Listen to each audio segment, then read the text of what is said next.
നമസ്കാരം. മുൻപത്തെ സമരം ആവശ്യമില്ല, സമരം പിൻവലിക്കാമെന്നൊക്കെ പറഞ്ഞു പോയവർ ഒറ്റ കാര്യം മനസ്സിലാക്കിയാൽ മതി.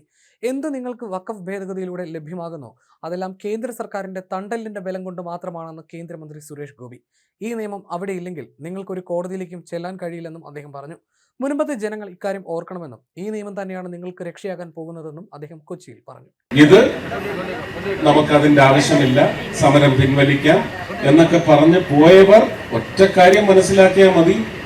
എന്ത് നിങ്ങൾക്ക് വഖഫ് അമെൻമെന്റ് ആക്ട് വഴി നിങ്ങൾക്ക് ലഭ്യമായാലും അത് കേന്ദ്ര സർക്കാരിന്റെ തണ്ടലിന്റെ ബലം കൊണ്ട് മാത്രമാണ് എന്ന് മുനമ്പം ജനതയും മനസ്സിലാക്കിക്കോ.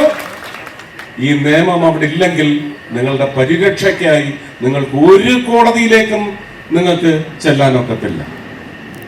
ഈ നിയമനിർമ്മാണം തന്നെയാണ് ഓരോ വ്യക്തിക്കും പ്രൊട്ടക്ഷനായി വരാൻ പോകുന്നത്.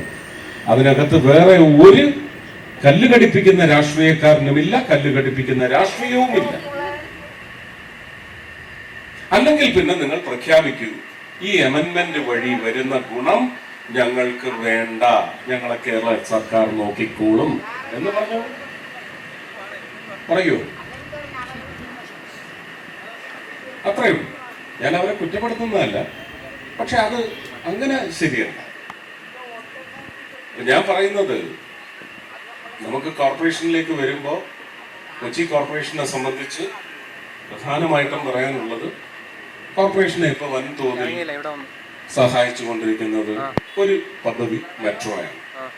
ആ മെട്രോയെ സംബന്ധിച്ച് മറ്റ് തൃശ്ശൂരുകാർ ഒരാളെ തെരഞ്ഞെടുത്തിട്ട് പോലും പരിഗണനയ്ക്ക് രണ്ടാം പരിഗണന മാത്രം എന്ന് പറഞ്ഞ് വെച്ചുകൊണ്ടിരിക്കുന്ന നരേന്ദ്രമോദി ഇപ്പോഴും ഇവിടുത്തെ കൊച്ചി മെട്രോയുടെ കൊച്ചി സിറ്റിക്കകത്തുള്ള സർവീസിന്റെ പ്രൊവൈഡിങ് എന്ന് പറയുന്നത് ശക്തമാക്കിക്കൊണ്ടിരിക്കുകയാണ്. പക്ഷെ ഇതിന്റെ ഫീസിബിലിറ്റി പൂർണ്ണമാവണമെങ്കിൽ ഇത് കോയമ്പത്തൂർ എത്തുന്നിടത്ത് നമ്മുടെ കൊമേഴ്ഷ്യൽ കോറിഡോറിന് ലോജിസ്റ്റിക് സപ്പോർട്ട് ആവുന്ന നിമിഷം മാത്രമേ അത് ഫീസിബിൾ ആവൂ. ഇത് എക്കണോമിക്സ് അറിയുന്നവർക്ക് അറിയാം, ബിസിനസ് അറിയുന്നവർക്ക് അറിയാം എന്താണ് പറഞ്ഞത്.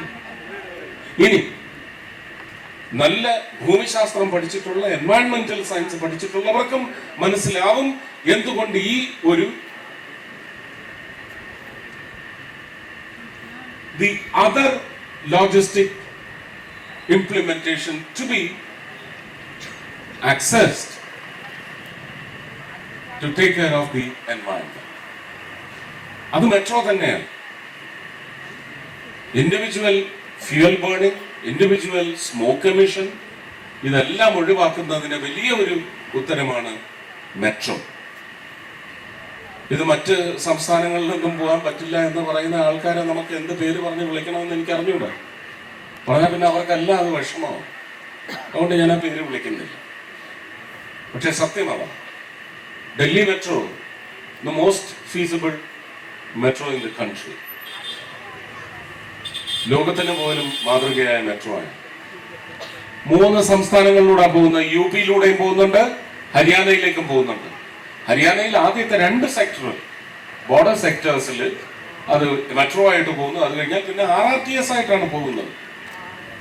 നമുക്കിത് 2 twin commercial cities, commercial Capitals.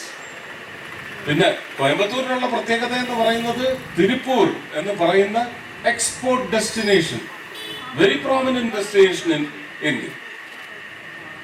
നമ്മൾ ഒരു കാലത്ത് ടെക്സ്റ്റൈലിന്റെ കാര്യത്തിൽ ഇന്ത്യ എന്ന് പറയുന്നത് ലോകത്തെ മുഴുവൻ അമ്പരപ്പിച്ചുകൊണ്ടേയിരുന്ന ഒരു രാജ്യമാണെങ്കിൽ പെട്ടെന്നൊരു വീഴ്ചയിലൂടെ അത് ബംഗ്ലാദേശിന് വിട്ടുകൊടുത്തെങ്കിൽ ഇന്നത് നമ്മൾ തിരിച്ചു പിടിച്ചിരിക്കുകയാണ്. ഇന്ന് വി ആർ വേൾഡ് നമ്പർ 1.